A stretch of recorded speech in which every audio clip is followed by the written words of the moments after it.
Hello शलोम सबको जय मसीह की। मेरा नाम हाना अब्राहम है और आज फिर से मैं मेरे channel empowering word with Hana Abraham में आप सबका स्वागत करती हूँ और परमेश्वर का धन्यवाद करती हूँ कि परमेश्वर के अनुग्रह के कारण मुझे फिर से मौका मिला है कि मैं आप सबके साथ प्रभु के वचन को बांट सकूं और इससे उस जिंदा खुदा को महिमा मिले, परमेश्वर का नाम ऊंचा हो। तो मैं आशा रखती हूँ कि आप प्रभु में सुरक्षित होंगे, आनंदित होंगे, भले होंगे, चंगे होंगे। और मैं आज दुआ करती हूँ कि परमेश्वर का ये आज का वचन आपके जीवन में 100 गुना फल लेके आए। तो चलिए आज के वचन में हम जाने वाले हैं। मेरे प्रियो, क्या सभी आनंद देने वाली बातें, क्या सभी सही लगने वाली बातें परमेश्वर की ओर से है या नहीं, हमें सोचने की जरूरत है। क्योंकि सभी सही लगने वाली बातें, सभी आनंद देने वाली बातें जरूरी नहीं है कि परमेश्वर की ओर से है। और इसके बारे में बाइबल क्या सिखाती है वो हमें देखना है। प्रभु के वचन में से हमें जानना है, प्रभु के वचन में से हमें सीखना है कि प्रभु का वचन इसके बारे में क्या कहता है। क्या हमें सभी जो आनंद देने वाली, खुशियां देने वाली बातें जो हमें अच्छी लगती है, क्या वो परमेश्वर की ओर से है या नहीं। चलिए बाइबल में से हम देखते हैं कि प्रभु का वचन हमें इसके बारे में क्या सिखाता है। आप मेरे साथ निकाल सकते हैं पहला समूएल और उसका 15वां चैप्टर। उसकी स्टोरी में आपको सुना देती हूँ। 15वें चैप्टर में आप पढ़ सकते हैं ये सब बातें। आपने साउल राजा का नाम सुना होगा। परमेश्वर साउल को बोलता है कि तू अमालेकी के पास जा और उन लोगों के साथ युद्ध कर और सब लोगों को नष्ट कर देना। सभी लोगों को, पशुओं को भी नहीं छोड़ना, एक भी पशु को नहीं छोड़ना, सबका नष्ट कर देना। क्या स्त्री है, ये क्या पुरुष है, क्या बच्चे, सब बड़े छोटे पशुएं, सबका नष्ट कर देना। लेकिन जब साउल युद्ध करने जाता है तो वो और उनके लोग, जो अच्छे भेड़ बकरियां थी, जो अच्छे पशु थे जिसका बलिदान वो लोग चढ़ा सकते हैं, ऐसे पशु को छोड़ देते हैं, ये सोचकर कि ये तो बहुत अच्छे पशु है, ये तो बहुत अच्छी भेड़ बकरियां जो परमेश्वर यहोवा को बलिदान देने के लिए काम में आएंगी। और वो ऐसा सोचते हैं और पशु का नष्ट नहीं करते, उनको नहीं मार डालते। तब यहोवा परमेश्वर देखते हैं और यहोवा परमेश्वर का वचन समूएल नबी के पास आता है और वो समूएल को बोलते हैं कि देख, साउल का मन मेरी ओर से फिर गया है और वो मेरी आज्ञा का पालन नहीं कर रहा। और समूएल साउल के पास जाता है और बोलता है, ये कहाँ की आवाजें मुझे सुनाई दे रही है, ये कौन से भेड़ बकरियों की बैबे मुझे सुनाई दे रही है। तब साउल कहता है कि ये तो अमालेकियों के पास से मैं लाया हूं और ये तो यहोवा परमेश्वर को बलिदान देने के लिए है, क्योंकि ये बहुत अच्छे श्रेष्ठ पशु थे, श्रेष्ठ भेड़ बकरियां थी। तब समूएल उसे बताता है कि यहोवा परमेश्वर किस तरह से उसके साथ नाराज है। और समूएल नबी बताते हैं कि क्या परमेश्वर उसकी आज्ञा हम अगर फॉलो करें तो उससे जितना खुश होता है, उससे क्या बलिदानों से खुश होता है। ये कहानी है मेरे प्रियो। यहां आप 15वें चैप्टर में पढ़ सकते हैं। बहुत सारी वर्सेस है, इसलिए मैं पढ़ना नहीं चाहूंगी। आप पूरा 15वां चैप्टर पढ़ सकते हैं कि परमेश्वर किस तरह से साउल पे नाराज होता है। यहां साउल तो अच्छा ही सोच रहा था। साउल ने तो ये सोचा था कि ये भेड़ बकरियां तो बहुत अच्छी है और वो तो परमेश्वर के लिए ही कुछ अच्छा करना चाहता था। वो अपने लिए नहीं लाया था, वो परमेश्वर के लिए ही सोच रहा था। वो परमेश्वर को बलिदान देना चाहता था क्योंकि वो बहुत अच्छी भेड़ बकरियां थी, तो बलिदान के लिए काम में आ सकती थी। तो उसने तो परमेश्वर के लिए ही सोचा था, लेकिन फिर भी एक मनुष्य की तरह उसने अच्छा सोचा था, लेकिन फिर भी वो परमेश्वर की नजर में गलत था, क्योंकि परमेश्वर ने आज्ञा दी थी कि तू सारे पशु को नष्ट कर देना। तो मेरे प्रियो, साउल के हिसाब से वो अच्छा था, लेकिन परमेश्वर की ओर से वो गलत था, क्योंकि परमेश्वर की इच्छा थी कि साउल सभी चीजों को नष्ट कर दे, पर साउल ने ऐसा नहीं किया। इसी तरह से हमारे जीवन में भी ऐसा होता है। कई बार हम ये सोचते हैं कि ये परमेश्वर को अच्छा लगेगा, अगर हम इस तरह की वर्शिप करेंगे तो परमेश्वर को बहुत अच्छा लगेगा, लेकिन हम ये नहीं देखते कि परमेश्वर का वचन क्या कहता है। क्या परमेश्वर का वचन इसमें सम्मति देता है या नहीं? तो हमें ये चेक करना है मेरे प्रियो कि हमें जो बातें सही लगती है, क्या वो परमेश्वर को अच्छी लगती है या नहीं? क्या परमेश्वर की नजर में वो सही है या नहीं? चलिए एक और एग्जाम्पल हम देखते हैं। आप मेरे साथ निकाल सकते हैं उत्पत्ति की किताब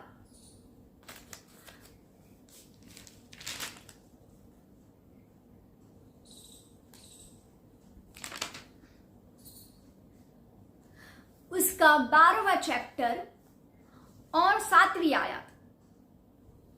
ये अब्राहम और सारा की स्टोरी है। अब्राहम, सारा और हाजिरा की स्टोरी है। आप सब लोग जानते हैं कि क्या हुआ था। परमेश्वर ने अब्राहम को चुना था। परमेश्वर ने अब्राहम को बोला था कि तू उस देश में जहां वो रहता था वहां से तू बाहर निकला और मैं तुझे जो देश बताता हूं वहां तू चला जा, क्योंकि मैं तुझे तेरे वंशजों को वो देश देने वाला हूं। चलिए हम पढ़ते हैं 12वां चैप्टर, उसकी 7वीं आयत क्या कहती। तब यहोवा ने अब्राहम को दर्शन देकर कहा, यह देश मैं तेरे वंश को दूंगा।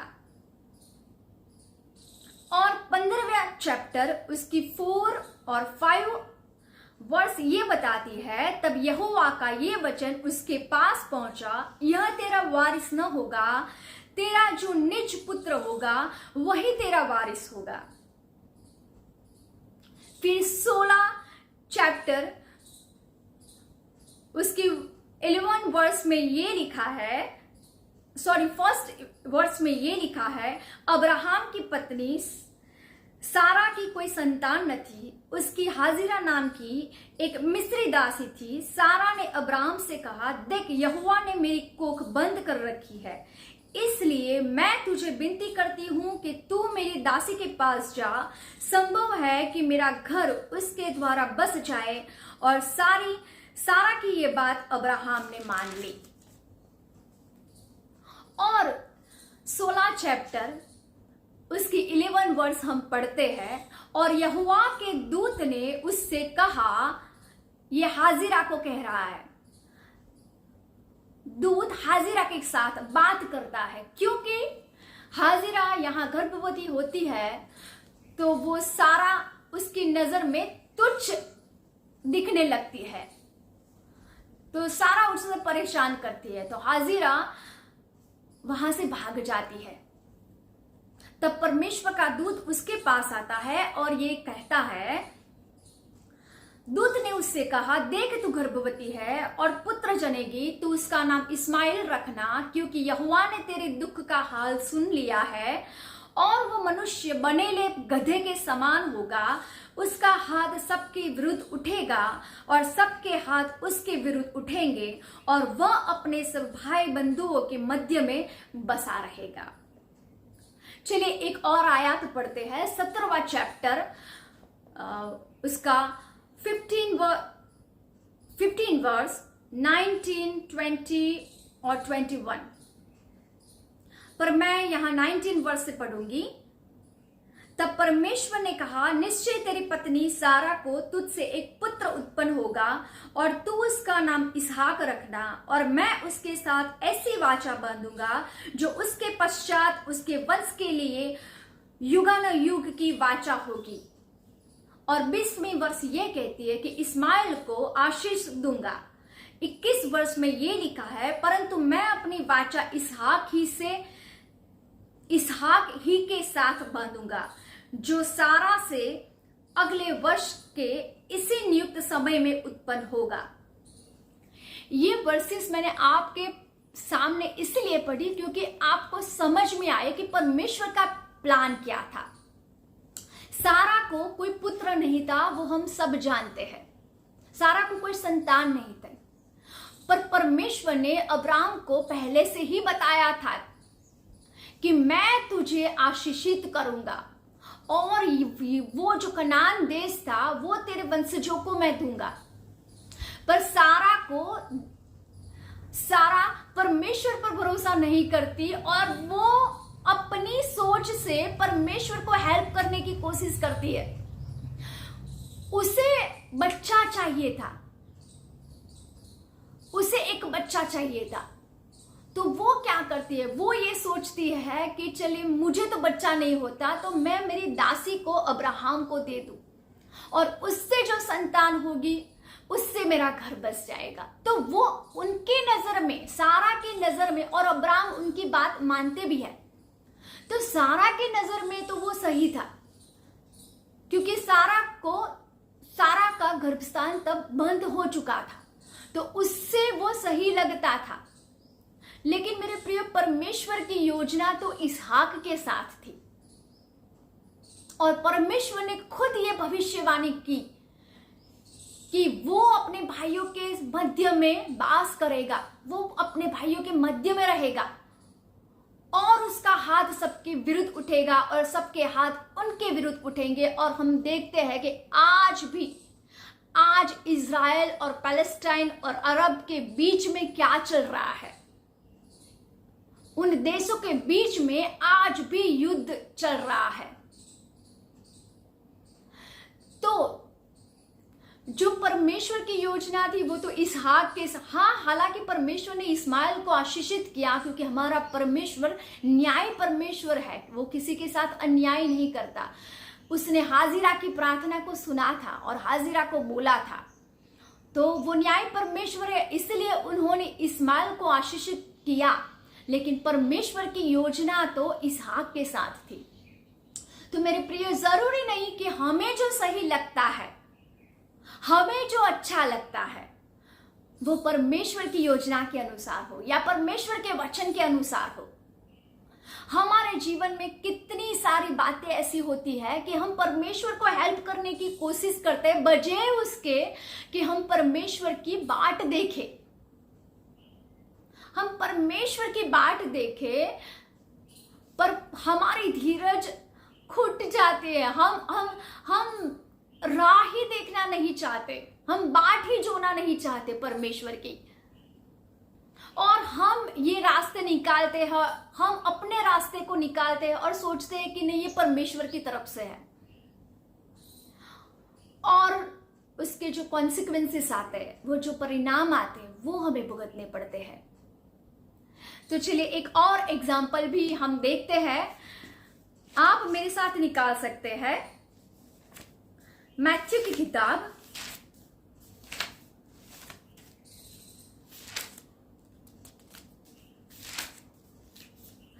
उसका 16 चैप्टर 21 से लेके 23 वर्ष तक हम पढ़ेंगे। आप पीटर के बारे में जानते होंगे, पतरस के बारे में, तो ये बात पतरस के बारे में है। चलिए हम पढ़ते हैं। उस समय से यीशु अपने चेलों को बताने लगा, अवश्य है कि मैं यरूशलेम को जाऊं और पुरनियों और प्रधान याजकों और शास्त्रियों के हाथ से बहुत दुख उठाऊं और मार डाला जाऊं और तीसरे दिन जी उठूं। इस पर पतरस उससे अलग ले जाकर झिड़कने लगा, हे प्रभु परमेश्वर, न करे तेरे साथ ऐसा कभी न हो, तेरे साथ ऐसा कभी न होगा। उसने मुड़कर पतरस से कहा, यानी यीशु ने मुड़कर पतरस से कहा, हे शैतान, मेरे सामने से दूर हो, तू मेरे लिए ठोकर का कारण है, क्योंकि तू परमेश्वर की बातों पर नहीं परंतु मनुष्य की बातों पर मन लगाता है। मेरे प्रियो, यहां क्या होता है? हमने वचन में पढ़ा, यीशु जब अपने बारे में अपने चेलों को बताते हैं और भविष्यवाणी करते हैं कि मुझे अब यरूशलेम जाना है और यरूशलेम जाकर मुझे मरना है, वो अपने बारे में बताते हैं कि मुझे मरना पड़ेगा। परमेश्वर का जो सनातन जो प्लान था वो उनको बताते हैं। पर पतरस ऐसा सोचता है कि नहीं नहीं नहीं, मैं नहीं चाहता कि यीशु मर जाए और यीशु के ऊपर ये सब कुछ आफत आए। तो वो तो यीशु के बारे में अच्छा ही सोचता था। हमारी नजर से हम देखें तो पतरस तो यीशु की भलाई ही सोचता था। वो यीशु के बारे में ये सोचता था कि नहीं, परमेश्वर ना करे कि तेरे साथ ऐसा हो, तुझे मरना पड़े। तो वो तो यीशु की भलाई ही सोचता था। वो यीशु के सामने अपना प्यार ही जताता था। लेकिन फिर भी यीशु ऐसा बोलते हैं कि चल हट शैतान,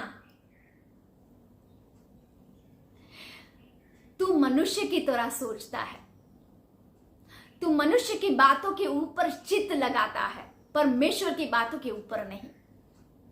मेरे प्रिय, पतरस ने क्या गलत किया? कुछ नहीं। उसने तो ये सोचा कि यीशु के साथ ऐसी घटनाएं ना बने।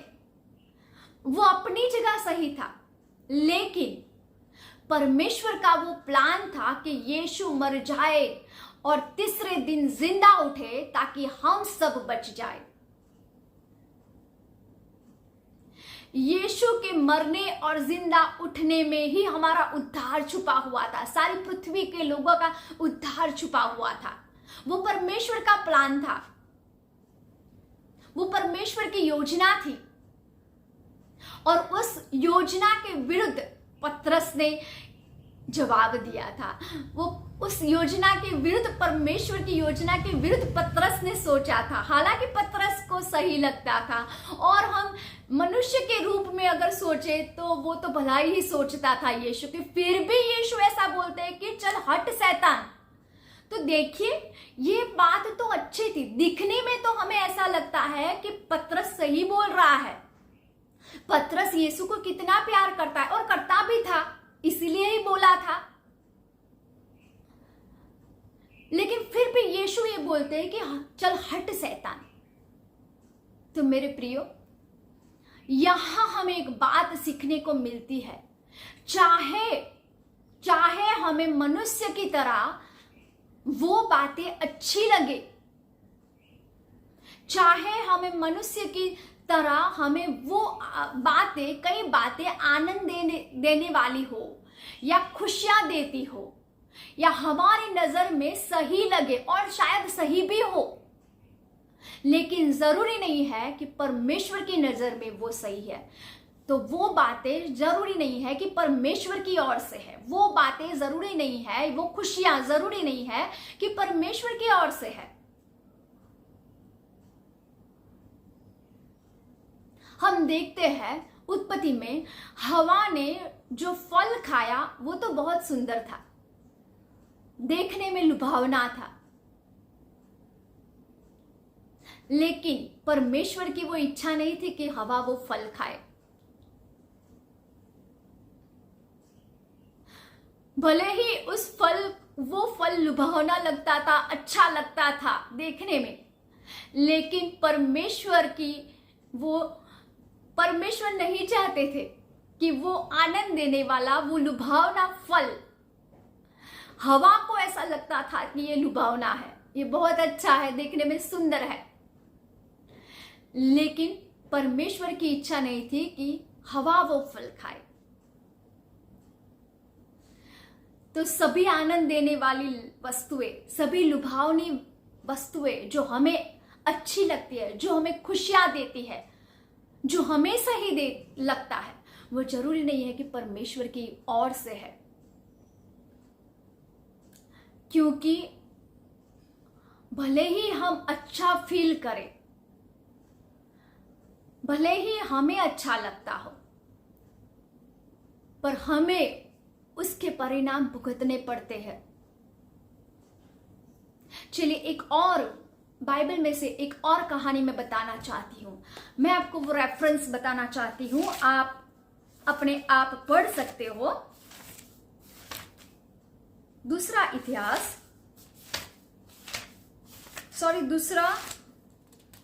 राजा, उसका 20वां चैप्टर 12 से लेके 19 आयत तक। आपने हिजकिय्याह राजा के बारे में सुना होगा। ये कहानी है हिजकिय्याह राजा की। हिजकिय्याह राजा जब बीमार पड़ गया था और चंगा हुआ, तब बाबिल के राजा ने अपने लोगों को उसके पास एक पत्र और बहुत सारी भेंटों को लेकर भेजा। तो हिजकिय्याह राजा तो बहुत खुश हो गया कि ये लोग तो मेरी हेल्थ देखने आए हैं, मुझे देखने आए हैं कि भाई मैं चंगा हो गया हूं अभी, और वो बहुत खुश हो जाता है। और जो लोग बाबिल से आए थे उनको पूरा भवन बताता है, पूरा उनका पैलेस बताता है, कुछ भी, मंदिर भी बताता है, मंदिर के पात्र को भी बताता है, सब बताता है, कुछ भी बाकी नहीं रखता वो, क्योंकि वो खुश हो जाता है कि ये लोग तो मेरी हेल्थ देखने आए हैं, मैं अच्छा हो गया हूं, तो मेरी भलाई के लिए आए हैं। तो उसे ऐसा लगता है कि चलो मैं मेरा भवन बताता हूं कि मैं कितना आशीषित हूं, और पूरा भवन बताता है। और यशायाह नबी हिजकिय्याह राजा के पास आया और बोला कि वो लोग कहाँ से आए थे। तो हिजकिय्याह ने बोला कि वो लोग तो बाबिल से आए थे और मेरी हेल्थ देखने के लिए आए थे। तो यशायाह नबी ने बोला कि तूने क्या बताया उन लोगों को। तब हिजकिय्याह ने बताया कि मैंने तो पूरा भवन बताया उन लोगों को, कुछ भी बाकी नहीं रखा। तब शमूएल, यहोवा का वचन जो शमूएल के पास आया था, तो शमूएल बोलता है कि बाबिल का राजा ये सब कुछ तेरा लूट के ले जाएगा। मेरे प्रियो, यहां भी हम देखते हैं कि हिजकिय्याह राजा तो ऐसा सोचता है कि वो लोग मेरी हेल्थ देखने आए हैं, मैं चंगा हो गया हूं, तो मेरी भलाई के लिए, मेरी जो अच्छी हेल्थ हो गई है, इसलिए ये लोग आए थे। और खुश हो गया, बहुत आनंदित हो गया, और वो आनंद के मारे वो भवन दिखाने के लिए उन लोगों को ले गया। तो हालांकि तो उसने कुछ गलत नहीं किया था, लेकिन परमेश्वर की नजर में वो गलत था, और उसके परिणाम उसको भुगतने पड़ते हैं कि बाबिल का राजा आता है और सब कुछ लूट कर ले जाता है। तो मेरे प्रियो, कई बार हमारे जीवन में भी ऐसा होता है। हमको बहुत सारी चीजें आनंद देती है, खुशियां देती है, हमारी नजर से देखें तो सही होती है, लेकिन जरूरी नहीं है कि वो परमेश्वर की ओर से है। चलिए एक और बाइबल में से एग्जाम्पल को देखते हैं। प्रेरितों के काम उसका 16 चैप्टर 16 से लेके 18 आयत में क्या लिखा है, देखते हैं। जब हम प्रार्थना करने की जगह जा रहे थे तो हमें एक दासी मिली जिसमें भविष्य कहने वाली आत्मा थी, और भावी कहने से अपने स्वामियों के लिए बहुत कुछ कमा लाती थी। वो पौलुस के और हमारे पीछे आकर चिल्लाने लगी, ये मनुष्य परम प्रधान परमेश्वर के दास है जो हमें उद्धार के मार्ग की कथा सुनाते हैं। वो बहुत दिन तक ऐसा ही करती रही, परंतु पौलुस दुखी हुआ और मुड़कर उस आत्मा से कहा, मैं तुम्हें यीशु मसीह के नाम से आज्ञा देता हूं कि उसमें से निकल जा, और वह उसी घड़ी निकल गई। मेरे प्रियो, यहां भी हमने देखा कि ये जो जुबान दासी थी वो भावी कह के, भविष्य को देख के अपने स्वामियों को बिजनेस में बहुत फायदा करवाती थी। तो वो तो अच्छा था, बिजनेस में फायदा करना तो अच्छा ही था, लेकिन वो इविल स्पिरिट के जरिए, वो दुष्ट आत्मा के जरिए वो भावी देखती थी और उसके स्वामियों को फायदा करवाती थी। और पाउल का भी प्रचार करती थी कि देखो ये परम प्रधान परमेश्वर के लोग हैं, ये हमें उद्धार का मार्ग दिखाएंगे। वैसे तो वो पाउल का प्रचार कर रही थी, लेकिन फिर भी पाउल दुखी हुआ और उस दुष्ट आत्मा को धमकाता है और उसे निकल जाने को बोलता है।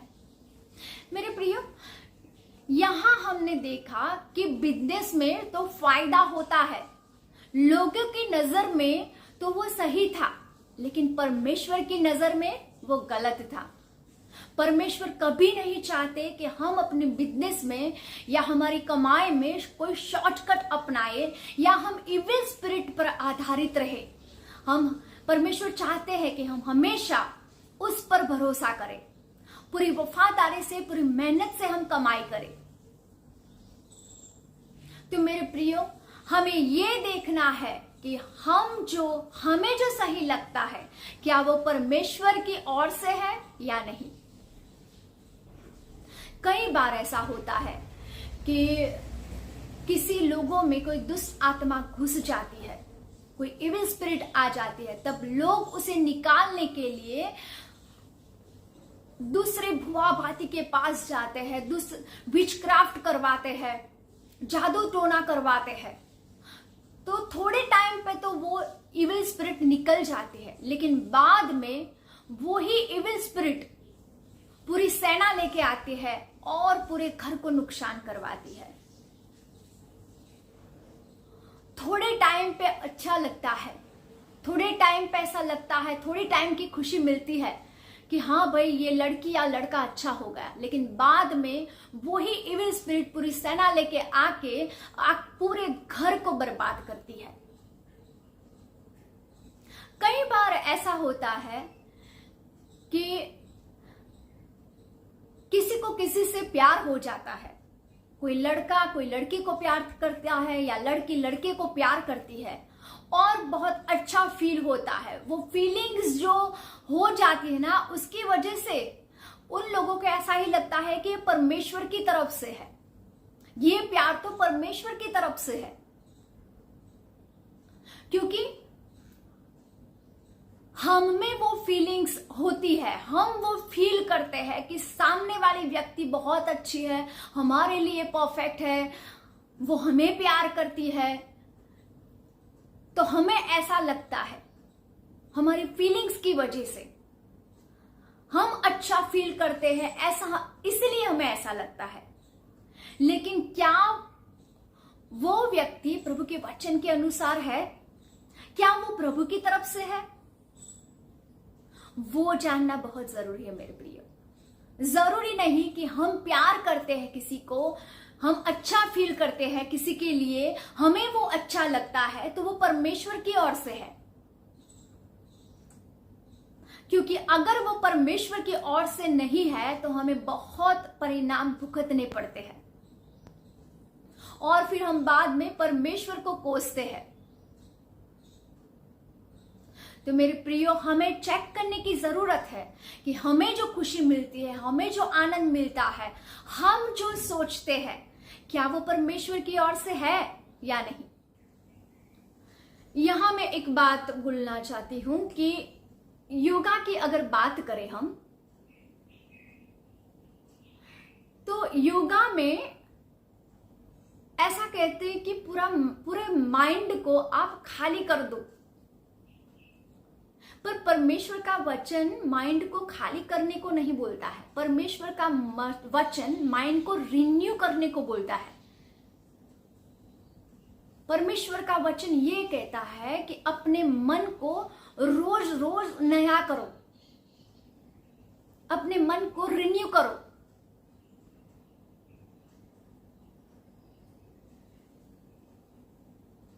तो क्या ये परमेश्वर की ओर से है? हमें देखना है मेरे प्रियो कि कौन सी बातें परमेश्वर की ओर से है और कौन सी बातें परमेश्वर की ओर से नहीं है, और वो हमें वचन में से ही पता चलेगी। क्योंकि कई बार वो खुशियां देने वाली बातें, वो सही लगने वाली बातें हम अपनाते तो है हमारे जीवन में, लेकिन उसके कॉन्सिक्वेंसेस, उसके परिणाम हमें भुगतने पड़ते हैं। जब साउल ने ऐसा किया, हमने साउल की कहानी को देखा, जब साउल ने पूरे पशुओं का नष्ट नहीं किया, तब परमेश्वर का वचन उसके पास आया कि उसका राज्य सदा के लिए नहीं रहेगा। और सारा और अब्राहम की कहानी में भी हमने देखा कि आज भी हम इज़राइल और अरब और पैलेस्टाइनियों के बीच हम युद्ध देख रहे हैं। आज भी बरसों से वो युद्ध चलता ही आ रहा है, उनके बीच बरसों से तनाव चलता ही आ रहा है। हिजकिय्याह राजा की कहानी में भी हमने देखा कि बाबिलोन का राजा किस तरह से उसके ऊपर चढ़ाई कर दी और सब लूट के ले गया। तो मेरे प्रियो, मैं आपको एनकरेज करना चाहती हूं कि आप चेक करिए कि आपको खुशी देने वाली बातें, आनंदित करने वाली बातें क्या परमेश्वर की ओर से है या नहीं। सही लगने वाली बातें क्या परमेश्वर की ओर से है या नहीं। और वो हम एक ही जगह चेक कर सकते हैं, परमेश्वर के वचनों में हम चेक कर सकते हैं। वो खुशियां देने वाली बातें, वो आनंदित करने वाली बातें, वो सही लगने वाली बातें, जब उस बातों को हम वचन के साथ, जब वचन के साथ हम चेक करते हैं, तब हमें पता चलता है कि ये बातें कहां से आ रही है। क्या परमेश्वर की ओर से या शैतान की ओर से, कहां से आ रही है।